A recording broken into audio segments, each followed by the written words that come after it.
Bien, jóvenes, continuamos.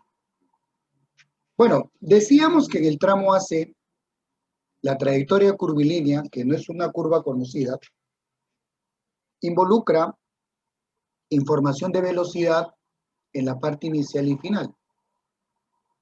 Cuando esto ocurre y no participa el tiempo, cabe agregar, existe la posibilidad de poder emplear el teorema de energía. Puede ser variación de energía mecánica, como hemos visto en los problemas anteriores, o conservación. En este caso es conservación, ¿por qué? Porque durante el desplazamiento del bloquecito sobre esta rampa lisa, lo voy a colocar,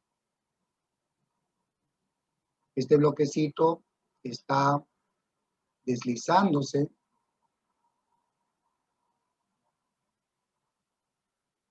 acá vamos a colocarla, se está deslizando sobre la rampa lisa,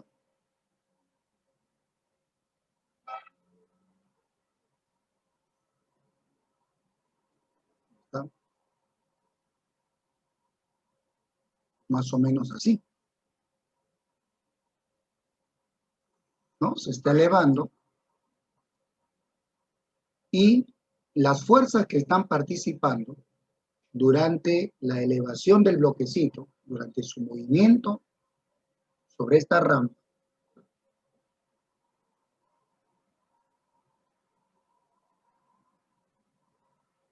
son, en este caso primero, el peso y la normal, no hay más. Acá está el peso. Pero recuerda que el peso es una fuerza conservativa. Y tenemos la normal. Acá está la normal.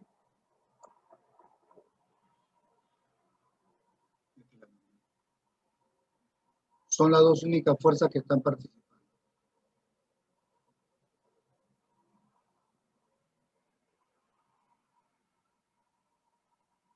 ¿Está? Bien, el peso que sería mg y la normal. Pero la normal, si tú te das cuenta, es una fuerza que durante todo el desplazamiento es perpendicular a la dirección del movimiento. ¿Correcto?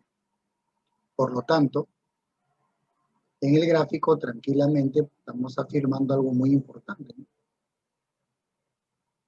Afirmamos que el trabajo de la normal en este caso es C. Y como la normal es una fuerza no conservativa, al no realizar trabajo, implicaría que la única que hace trabajo es el peso. Y recuerda la teoría. ¿Cuándo se conserva la energía mecánica?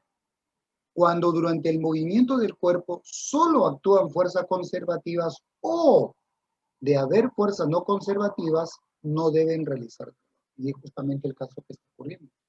Bueno, en el tramo AC, como ya hemos visto entonces, igualamos las energías mecánicas, tomando el nivel de referencia al pasar por A.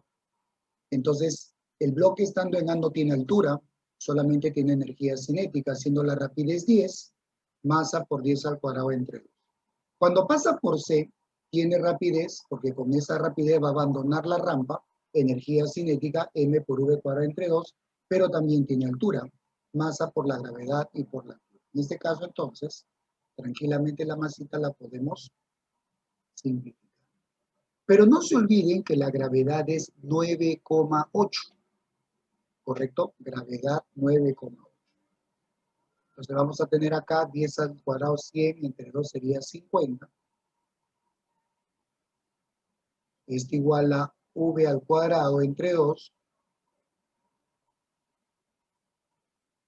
Y acá vamos a tener más 9,8 por 5.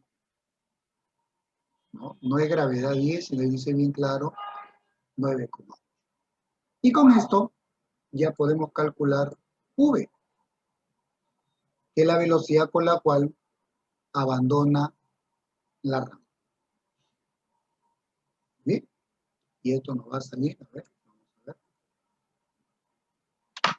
nos va a salir 50 menos 9.8%. Bien, V entonces nos va a salir raíz de 2 metros por segundo. Ya tenemos la velocidad con la que abandona la rampa. Muy bien, pero obviamente nosotros cuando abandona la rampa vemos que la trayectoria que sigue es una parábola. Ahora, obviamente cuando un cuerpo, la partícula describe un movimiento parabólico, ya que se está moviendo en el vacío, caída libre, también la energía mecánica se conserva. Pero no puedo emplear el conservación porque no involucro la distancia X. Sería mejor resolverlo por movimiento parabólico. En este caso, vamos a tener lo siguiente. Tramo CD.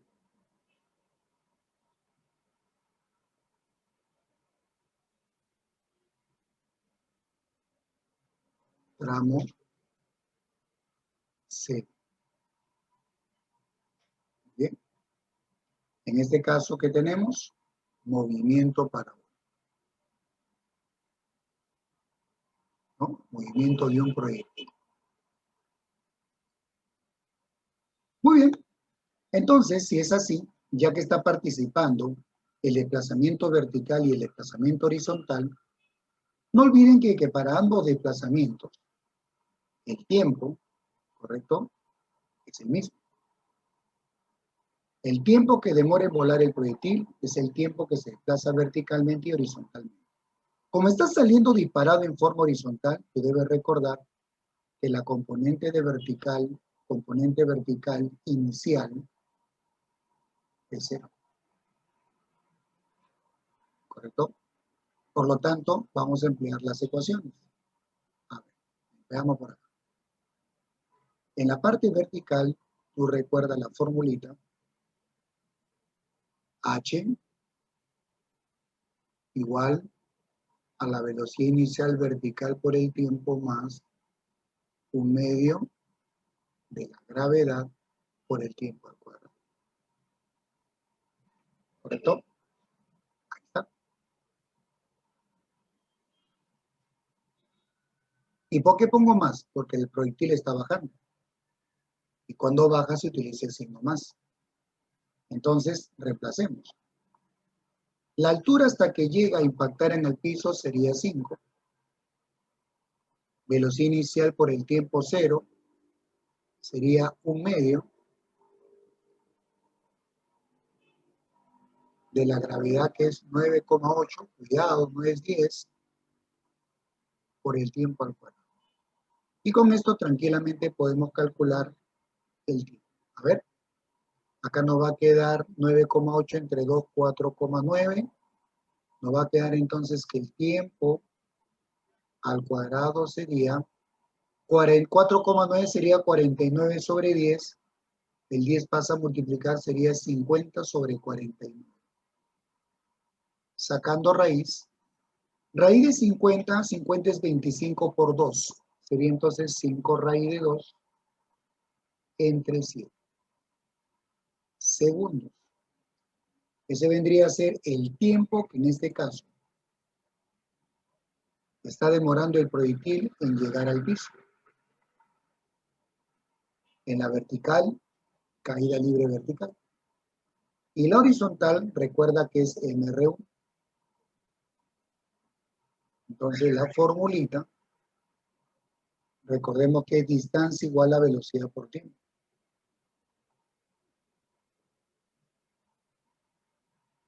La componente en X, ¿no es cierto? Bien, justamente la distancia vendría a ser X. La componente horizontal ya hemos visto que sale V, que es raíz de 2. ¿Correcto? Todo multiplicado por el tiempo, que es 5 raíz de 2 entre 7. Y con esto ya tenemos X, que sería 10 segundos. Y con esto el problema estaría No hay problema en las unidades porque todo está dentro del sistema internacional. Bien, ahí hemos reforzado entonces el tema de energía, tanto variación como conservación. ¿Correcto? Variación como conservación. Muy bien. Ahí tenemos entonces la resolución de otro ejercicio. Muy bien. Veamos el siguiente ejercicio. Muy bien. Dice, una raqueta, ¿correcto? Una raqueta logra golpear una pelota de tenis de 200 gramos, desviando su dirección tal como se muestra en la figura.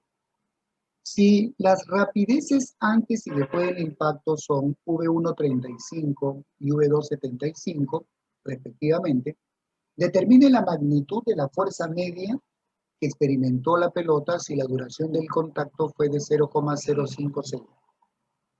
Muy bien, entramos al terreno de una partícula que, como ustedes verán, al interactuar con otro cuerpo, cambia su dirección de movimiento y su rapidez. Se dice que recibe un impulso. Entonces estamos dentro del tema de impulso y cantidad de movimiento. Cuando se habla de fuerza media, se habla principalmente de una fuerza que en realidad varía, pero para efectos prácticos se le considera constante. O se le considera constante. ¿Correcto? Entonces la fuerza media es la fuerza constante que reemplaza a la fuerza real que en este caso está variando, para poder utilizar la formulita que nosotros conocemos. Muy bien. Por un lado, como nosotros vamos a involucrar la fuerza que se aplica, el tiempo en que la fuerza está actuando y el cambio en la velocidad de la partícula que implica un cambio en la cantidad de movimiento, entonces podemos usar el teorema del impulso y la cantidad de movimiento. ¿Qué dice este teorema? Dice tranquilamente que el impulso vector es igual a la variación de la cantidad de movimiento que es P. Pues esto va a ser igual a ¿qué? Si lo desplayamos, recuerda que el impulso es fuerza por tiempo. Claro, yo puedo poner fuerza por intervalo de tiempo siempre y cuando la fuerza sea constante, pero en realidad, cuando la pelota impacta en la raqueta, hay una fuerza que está variando. Pero en lugar de considerar esa fuerza variable, la voy a llamar fuerza media y la voy a considerar constante. Por lo tanto, esa fuerza, por el intervalo de tiempo, me da el impulso. Recuerda la formulita. Y esto debe ser igual a la variación de la cantidad de movimiento. Cantidad de movimiento 2 menos cantidad de movimiento 1. ¿Correcto? Después del impacto y antes del impacto. Recordemos que la cantidad de movimiento, ¿correcto? La cantidad de movimiento P, o momento lineal, es el producto de la masa por la velocidad. Muy bien, lo que yo voy a hacer es encontrar la fuerza como vector. Y si yo tengo la fuerza como vector, puedo encontrar su módulo. ¿Correcto hasta ahí? Ahora, ¿qué me permite a mí trabajar vectorialmente? La información que nos da el ejercicio. Mira, acá nos están diciendo lo siguiente. V1 tiene como valor, en este caso, 35. 35. Acá tú tienes entonces V1. ¿Correcto? Lo estoy dibujando acá en un sistema de X y X. Te voy a explicar por qué. Y por acá tienes V2. En este caso resulta ser 75. ¿Pero por qué razón lo voy a poder expresar vectorialmente? Porque tengo este ángulo que es notable, que es 53. Lo cual me permite descomponer V2 y expresarlo vectorialmente. ¿Correcto? Entonces, procedemos a descomponer, en este caso, V2 para tener sus componentes. ¿Qué cosa? Entra a tallar la parte de los vectores. ¿Bien? Entonces acá vamos a tener la componente horizontal y vamos a tener la componente vertical.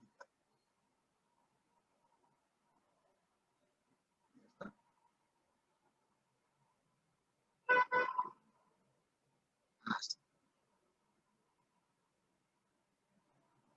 Para eso ya hemos practicado vectores.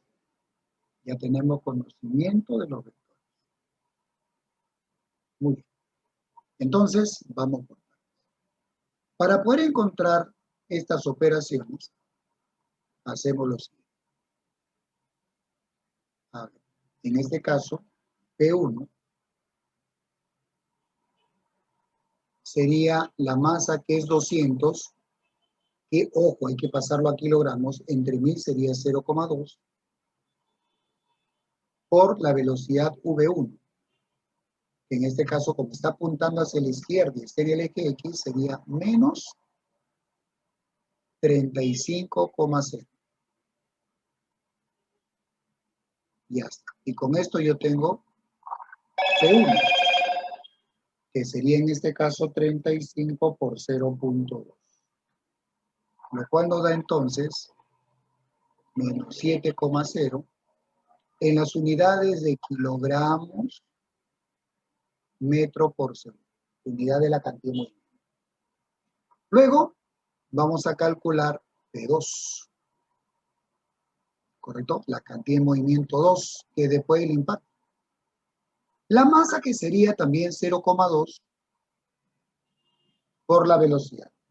Si nosotros la descomponemos, la componente en X sería V2, que sería 75,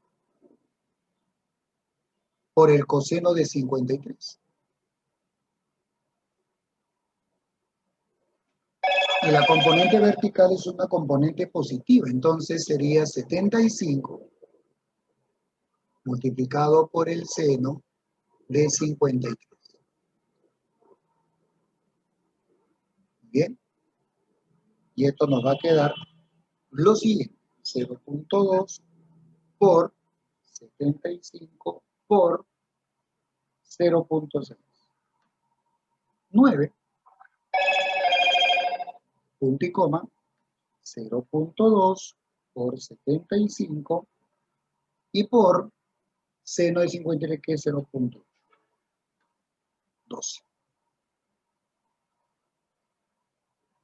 Kilogramos metro por segundo. Ahí tengo las dos cantidades de movimiento, que en este caso en forma vectorial lo tengo. Y ahora lo único que hago es reemplazar en esta ecuación, que la voy a llamar ecuación alfa. ¿Está bien? A esta ecuación vamos a llamarla alfa. Entonces, en alfa.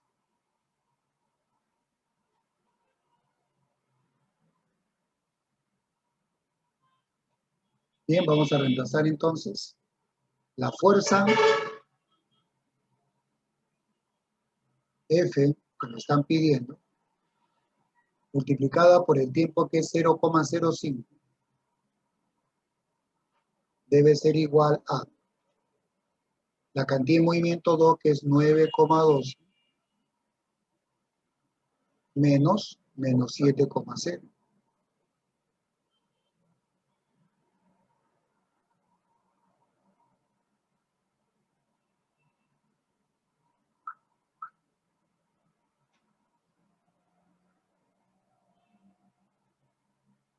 Y con esto calculamos la fuerza. En este caso sería, a ver, 5 sobre 100. 5 sobre 100 sería 1 sobre 20. ¿Correcto? 5 sobre 100 sería 1 sobre 20. El 20 pasa a multiplicar. Y 20 por, a ver, acá nos quedaría 9, 16, punto y coma, 12. Entonces, ya puedo calcular el módulo. Bien, 16 y 12 es notable. 4 por 4, 4 por 3. 4 por 4, 4 por 3, 4 por 5, 20. En este caso sería 20 por 50. Lo cual nos da 1000 newton. Y esa sería la magnitud de la fuerza que nos están dando. Que hemos utilizado el teorema del impulso y la cantidad de movilidad. Muy bien, continuemos. A ver, vamos a ver qué dice este ejercicio. Una partícula de 4 kilogramos se desplaza hacia la derecha con una rapidez de 3 metros por segundo y choca con otra partícula de masa 6 kilogramos que se mueve también hacia la derecha con una rapidez de 2. Bien, vamos a hacer un pequeño esquema para tener una idea de lo que nos dice el ejercicio. Acá tenemos una de las partículas y acá vamos a tener otra de las partículas. A esta partícula vamos a llamarle partícula A y acá partícula B. Bien, según el problema, ambas están viajando hacia la derecha. O sea, se están moviendo a lo largo del eje X, para ser más claro. Muy bien. Entonces acá tenemos las direcciones. Muy bien. Ahí están las direcciones en las cuales se están moviendo. Una está viajando con una rapidez de 3 y la otra está viajando con una rapidez de 2. Siendo la masa de A 4 kilogramos, ¿correcto? 4 kilogramos.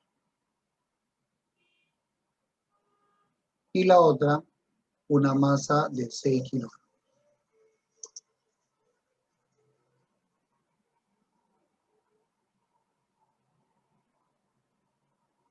Okay. Luego de que impactan, luego del choque, la de masa 4 kilogramos se mueve hacia la derecha, sigue viajando a la derecha, pero con 2,1. Bueno, en este caso, debemos interpretar algo muy importante. La que viene detrás, que es A, que va a impactar sobre la que está adelante, porque si yo la pongo al revés, obviamente el otro que está con menor rapidez no la va a alcanzar y no va a generarse el impacto. Este viene será y por acá está.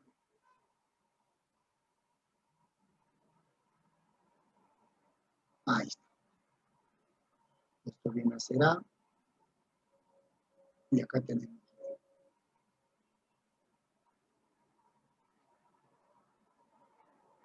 Debido al impacto, la de A dice que continúa viajando a la derecha, pero su rapidez se ha reducido a 2,1 metros por segundo. Obviamente, como B está viajando hacia la derecha y ha recibido un impulso por parte de A para la derecha, lo que va a hacer B es seguir viajando a la derecha. No tiene opción a cambiar de dirección, porque es impulsada en esa dirección por parte de A. Entonces, acá me están informando que la rapidez después del impacto de A resulta ser 2,1, pero del otro no se sabe nada. Vamos a llamarla V. Lo único que yo sé es que debido al impacto, obviamente sigue viajando hacia la derecha. Bueno, en primer lugar, si obviamente yo considero cada uno por separado, en el momento del impacto, A recibe una fuerza por parte de B y B recibe una fuerza por parte de A. Y esas fuerzas, como van a alterar la cantidad de movimiento de ellos, generan impulso. De hecho, si yo analizo cada uno por separado, reciben impulso. Pero si yo considero el sistema, esas fuerzas con las cuales ellos interactúan, esas fuerzas con las cuales se golpean, que por cierto cumplen con la tercera ley de Newton, acción y reacción, serían fuerzas internas en el sistema, que estarían generando impulsos internos. Sobre cada una, impulso externo. Pero en el sistema, como interactúan ellas, partes del sistema, serían impulsos internos. Y acá viene lo que es la conservación de la cantidad de movimiento en un sistema. Para que un sistema conserve su cantidad de movimiento, deben haber fuerzas externas que generen impulsos externos para que pueda cambiar. Pero si yo quiero que se conserve, ¿correcto? O no hay fuerzas externas sobre el sistema, o los impulsos de esas fuerzas externas deben ser nulos. En regla general, entonces, para que se conserve la cantidad de movimiento de un sistema, el impulso neto exterior debe ser cero. Impulso neto exterior debe ser cero. Lo cual me lleva a dos situaciones. O no hay impulsos, por lo que no hay fuerzas, o la suma de esos impulsos debe ser cero. Entonces, si yo considero estas partículas como un sistema, en el momento del impacto, las fuerzas externas serían solamente los pesos y la normal, que se eliminan porque son perpendiculares a la dirección de movimiento. Internamente serían las fuerzas impulsoras entre ellas, son internas.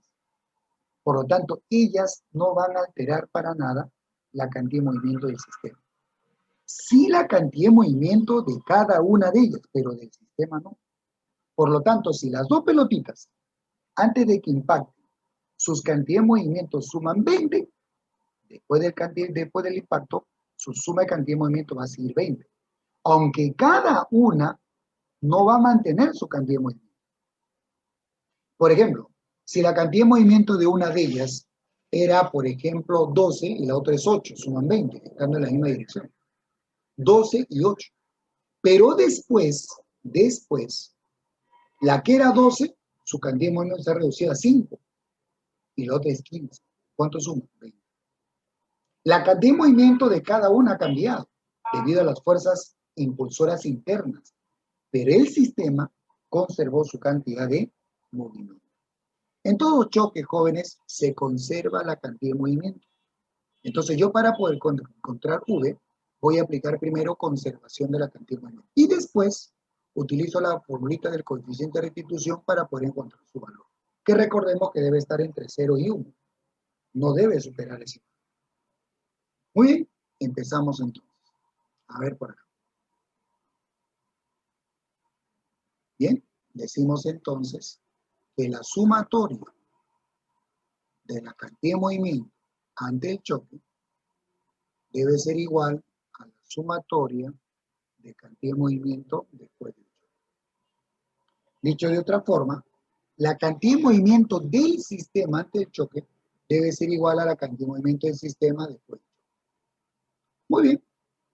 Ante el choque, la cantidad de movimiento del sistema sería, para A, la masa es 4, por su velocidad 3 positiva, más la masa del otro, que es 6, por su velocidad, que también es positiva, más 2. Igual A, después del impacto, su masa sigue siendo 4, por su velocidad sigue siendo positiva, más 2,1, más la masa del otro, que sería 6, por V, el valor, y positivo porque al impactar la A le genera una fuerza a la derecha, obviamente manteniendo su dirección de movimiento. Muy bien, con esto entonces vamos a calcular V. Muy bien, vamos a ver. Acá tenemos entonces 12 más 12 sería 24. 4 por 3, 6 por 2, menos 4 por 2,1. Bien, y esto lo dividimos entre 6. 2,6. Ya tengo la velocidad con la que me está viajando después del impacto la bolita B. Ahora vamos a lo que nos están pidiendo. Nos están pidiendo el coeficiente de restitución. Recordemos la formulita. El coeficiente de restitución E, ¿no?, o coeficiente de choque, es un cociente de diferencias de velocidades. En la parte superior van las velocidades después del choque y abajo va la diferencia de velocidades ante el choque. Entonces, después del choque vamos a llamarla prima. Entonces, por acá,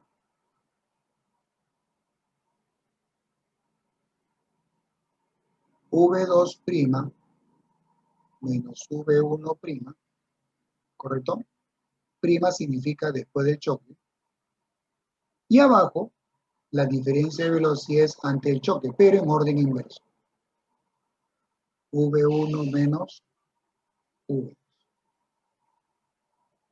Obviamente, las velocidades deben operarse con su signo.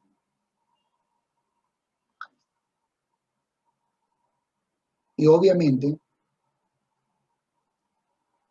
es fácil, porque en este caso, estamos hablando de un choque frontal. Bien, vamos a hacer el cálculo entonces. Ese será. Después del impacto, a ver, V2' sería V, V1' sería 2,1, ambos positivos. Entonces, V2' sería 2,6 menos 2,1. Y abajo, ante el choque, V1 es 3, menos, en este caso, V2 que sería 2 positivo.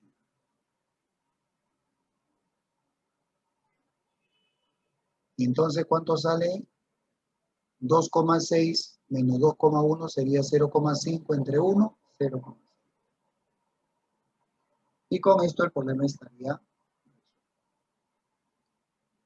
¿Qué tema acabamos de recordar acá? El tema de choques.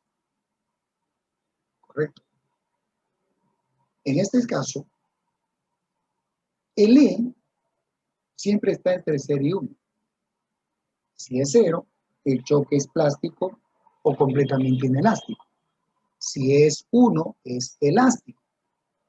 Y como ha salido 0,5 está entre 0 y 1, entonces el choque sería simplemente inelástico. Bien, movimiento armónico simple. Vamos a ver. Al suspender un bloque del extremo de un resorte, se observa que el resorte se estira 10 centímetros. Mira, en este primer gráfico tenemos el resorte, cuya constante no se conoce, y no tiene deformación porque un resorte no tiene peso. Así que por su propio peso no se va a deformar. Pero colocamos un bloquecito, en este caso de masa M, e inmediatamente el resorte va a sufrir una primera deformación que la vamos a llamar X sub 0. En este caso sería 10 centímetros, que sería 0,1 metro.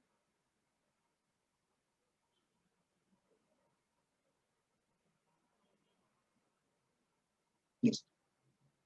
Entonces, ante esta situación, tú debes recordar que ya con el bloquecito colocado y enganchado, define automáticamente lo que se llama la posición de equilibrio. A partir de ahí, yo puedo dar inicio a una oscilación. Y el bloquecito alrededor de esa línea horizontal comienza a oscilar en forma vertical. Comienza a experimentar un movimiento de va y ven. Por datos del problema, me dicen que cuando pasa justamente por esa posición de equilibrio, cuando ya inició su oscilación, la rapidez resulta ser de 20 centímetros por segundo. Es decir, esta velocidad que tiene por acá resulta ser de 20 centímetros por segundo, que sería 0,2 metros por segundo. Y nos piden calcular la amplitud. Bueno, en este caso acá tendríamos más A y acá sería menos A. Y el valor de A es lo que me están pidiendo. ¿Cómo lo vamos a encontrar? Bueno, bien fácil. Para empezar, cuando un oscilador pasa por su posición de equilibrio moviéndose, la velocidad que adquiere ahí resulta ser la velocidad máxima. No te olvides. ¿Correcto? Por lo tanto, acá tenemos una primera información. A ver, recordemos. La velocidad máxima. ¿Correcto? La velocidad máxima resulta ser W por A. W, que es la frecuencia angular por la amplitud. Mira, tengo el dato 0,2 Y para calcular la amplitud que necesito, W. ¿Correcto? Pero como se trata de un sistema masa-resorte, ¿correcto? Entonces, la frecuencia angular, recordemos cómo se calcula. La frecuencia angular se calcula como la raíz de K entre M. ¿Correcto? Si tú recuerdas, la frecuencia angular se calcula como raíz de K entre M. Ahí está.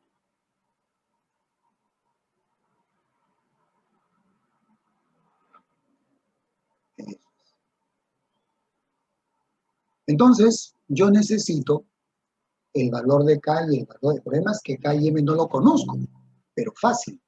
A mí me dicen que justo cuando yo engancho el bloquecito, este bloque resulta deformar al resorte 0,1 y ahí se define la posición de equilibrio. Entonces voy a trabajar ahí aplicando equilibrio.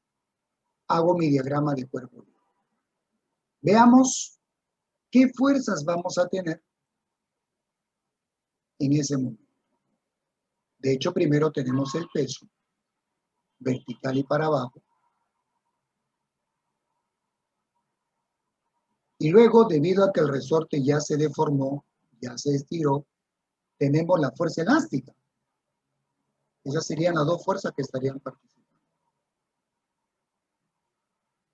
¿Está? Está bien hacer la fuerza elástica y acá tenemos el peso. Bien. Fuerza elástica y el peso. Entonces,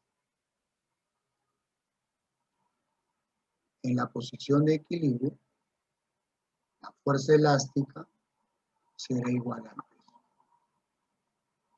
Entonces, la fuerza elástica recuerda que es K por X y X es 0,1 en ese momento. Y esto debe ser igual a la masa por la gravedad que va a X. Por lo tanto, K entre M resulta ser 1 sobre 100. Ahí está. Ya tengo K entre M, mira. No tengo K, no tengo M, ¿correcto? Pero no lo necesito. Yo necesito K entre M. Ya está. Por lo tanto, ya podemos encontrar la amplitud. Entonces, la velocidad máxima resulta ser 0,2, que sería 2 décimos, igual a W, que es la raíz de K entre M, que sería 1 décimo, y todo multiplicado por la amplitud. Y con esto la amplitud resulta ser 2 metros. Con lo cual, el problema estaría resuelto. Como verán, es cuestión de conocer las formulitas y con eso queda resuelto el ejercicio.